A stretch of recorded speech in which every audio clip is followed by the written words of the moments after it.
Donc de quoi est-ce que je vais parler sur cette chaîne? Je vais parler de moi.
Salut, bonne année, bonne et heureuse année 2022, tous mes meilleurs vœux de santé et de prospérité.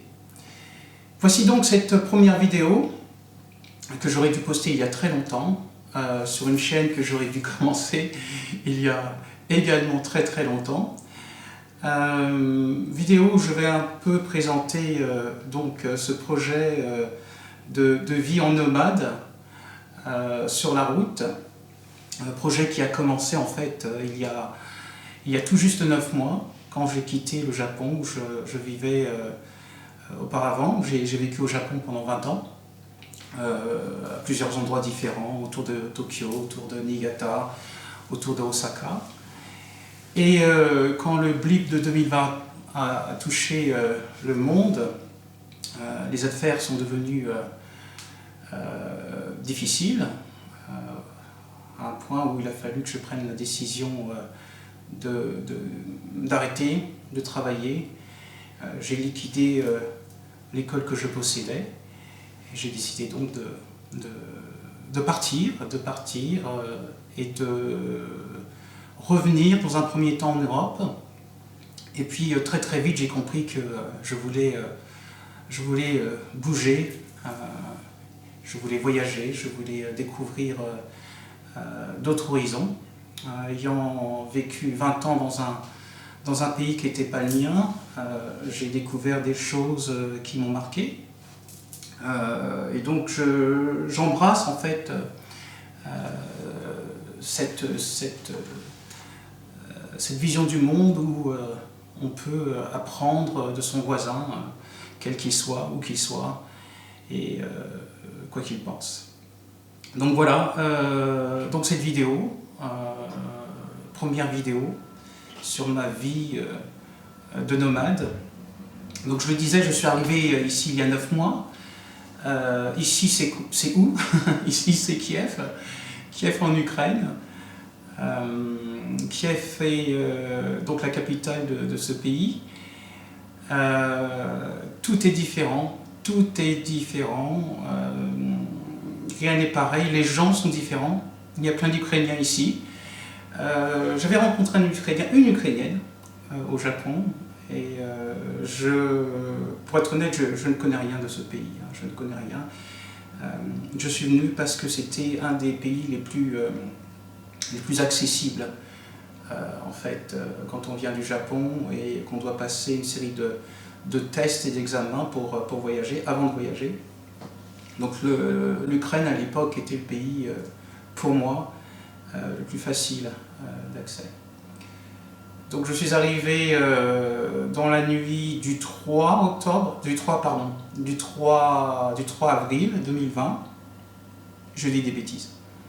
Je suis arrivé dans la nuit du 3 avril 2021.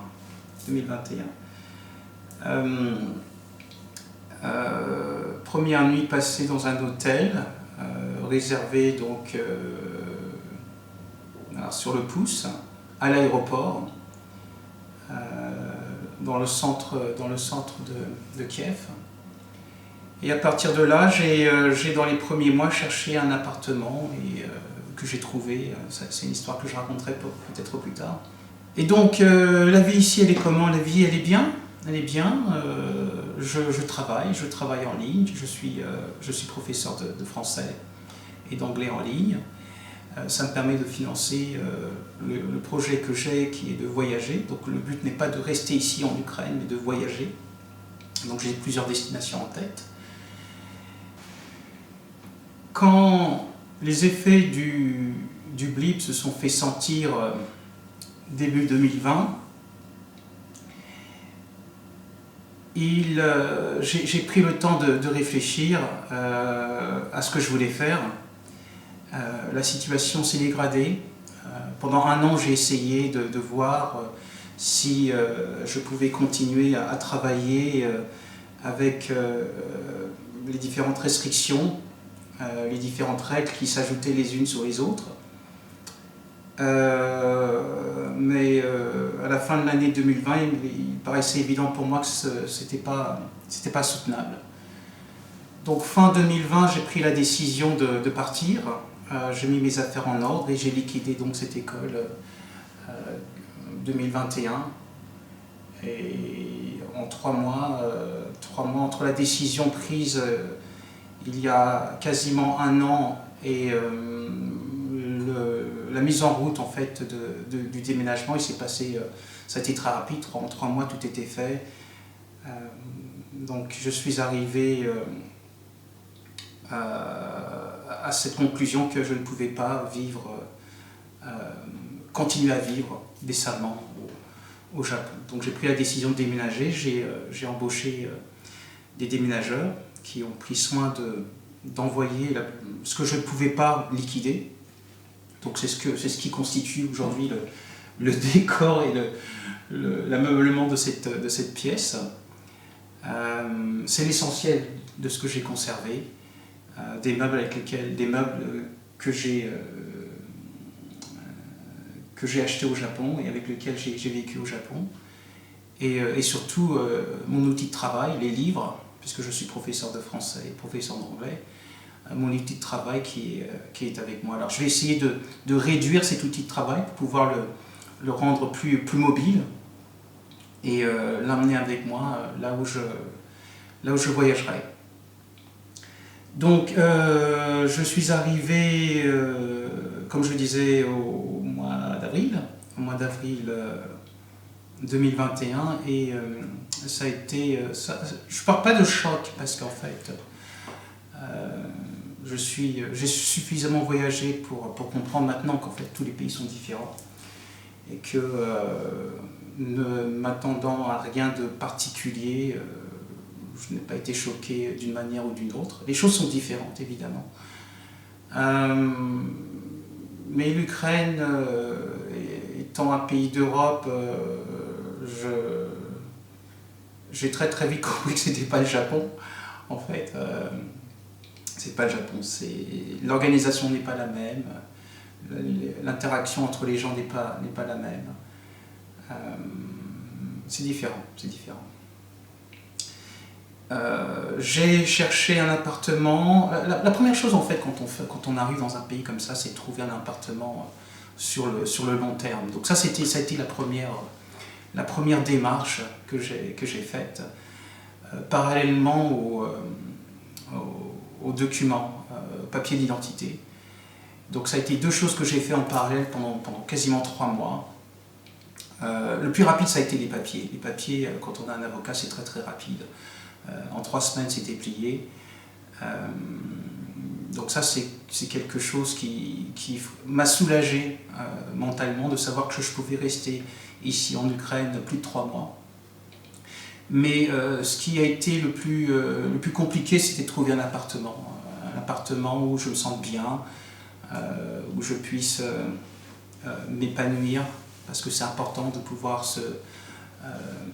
pouvoir vivre dans un environnement sain en fait, avoir un peu de place pour soi, pour faire des exercices physiques, un peu de place pour se reposer, un bon lit, une cuisine, des choses qui fonctionnent quoi. Donc voilà, j'ai trouvé un appartement.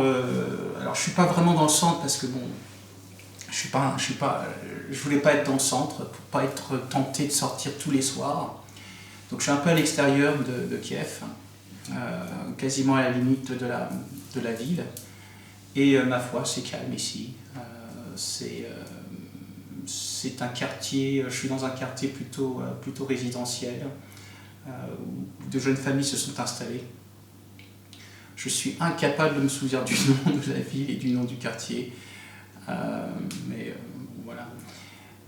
L'ukrainien, mon but n'est pas d'apprendre l'ukrainien. J'ai pas pour but d'apprendre l'ukrainien. Le russe, je suis plutôt intéressé par le russe. Donc je vais essayer de m'y mettre sérieusement. Donc de quoi est-ce que je vais parler sur cette chaîne? Je vais parler de moi. Je vais parler de moi. C'est le sujet que je connais le mieux. Je vais parler de la vie de nomade, la vie de migrant, la vie d'expatrié. Ce sont les mots qu'on utilise, mais c'est la même chose en fait. Tu t'en vas d'un lieu et tu vas dans un autre lieu et tu essayes de faire en sorte que ta vie se passe pour le mieux.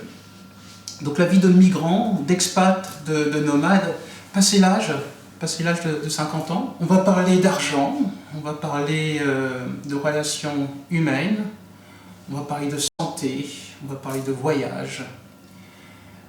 Donc si ces sujets t'intéressent, je t'invite à me suivre sur cette chaîne et j'espère te retrouver très très bientôt. Allez, salut!